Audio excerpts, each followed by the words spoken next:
life balance and career coach. And last week we talked about the balance myth, how trying to do it all leaves us feeling more depleted often than fulfilled. If you haven't watched this yet and it resonates, then you might want to take a look. This week, I want to explore what comes next. Because once you realise something's out of balance, the big question becomes, so what do I actually want and how do I move towards it? And that's where many people get stuck. Because it's not that they don't care, or often that they don't know, but because they've spent years putting everyone else first.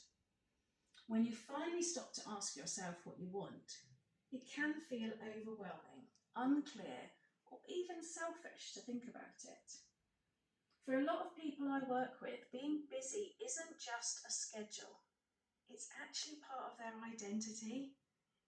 They've spent years doing all the things, holding things together, keeping life running. And even when you do get a little space, slowing down might even feel a bit uncomfortable. You might not know what you'd like to change. It might be a new direction, more space, more joy, more rest. But the thought of how to do it feels huge. Or it might be that you have so many ideas, you end up not acting on any of them. It's kind of that mix of awareness and inertia, that sense of, I can see what's not working, but I don't know how to start shifting away from it. So why is it so hard to take that next step? Well, when you've spent years responding to what life demands of you, it's normal to hesitate when the focus turns back to you. There's a couple of things going on. There's guilt. Who am I to want more than I already have when I have so much that I should be grateful for? There's fear. What if I make the wrong choice? What if I choose the wrong option, take the wrong direction? And sometimes there's just pure exhaustion.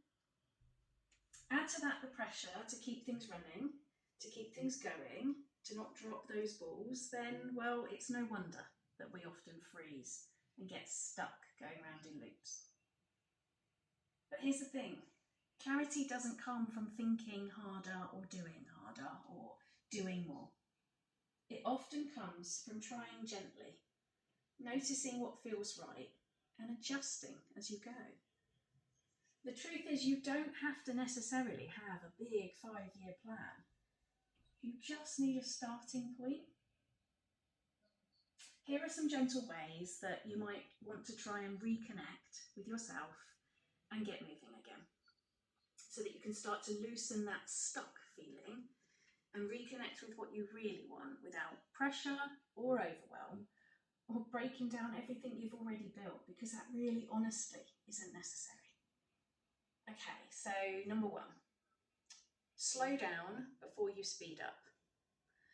You can't hear your next step when you're still running at full pace. Give yourself permission to pause. And even more important, be intentional about it. A short walk, quiet journaling, even 5 minutes of silence. These things can help you make space for new ideas to come to the surface. Number 2, don't wait for perfect clarity. You don't need to see the whole path, just the first few steps. Pick one thing that feels meaningful, not massive, and take a small action towards it. Momentum really does build confidence. Confidence builds clarity. Number 3, separate possibilities from pressure. If you're overwhelmed by options, write them down. Not to decide anything immediately, but just to see them. Sometimes we're not actually confused, we're just feeling overloaded. Looking at your options on paper can really help you to spot patterns. The ones that keep calling to you, the ones that excite you, the ones that make you feel energy or enthusiasm when you look at them, versus the ones that drain you. Number 4, reconnect through energy, not logic. Ask yourself, which idea makes me feel most alive?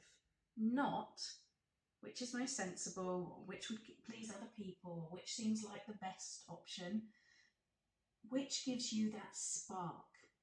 Because that spark is data. That's your internal compass pointing somewhere worth exploring. And remember, it's only exploring. It doesn't mean you've made that decision. And finally, number 5, take micro actions. Instead of tackling the full change, test the water.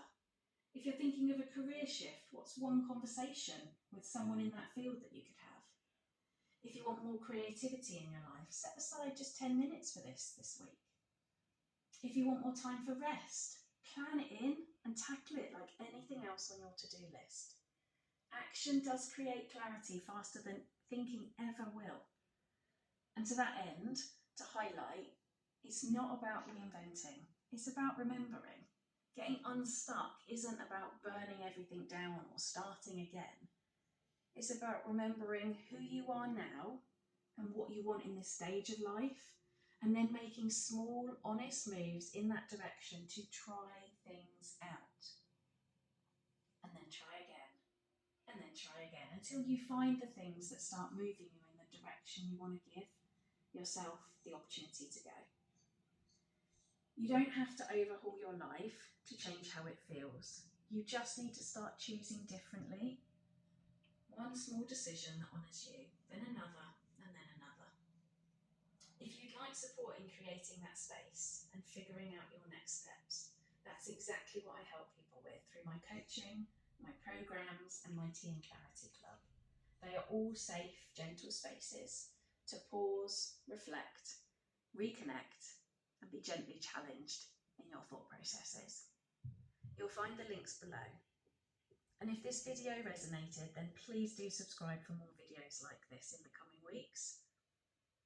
Before you go, take a quiet moment today to ask yourself, what's one small step I can take towards getting unstuck and figuring out what I want next this week? That's where change begins. Thanks for watching.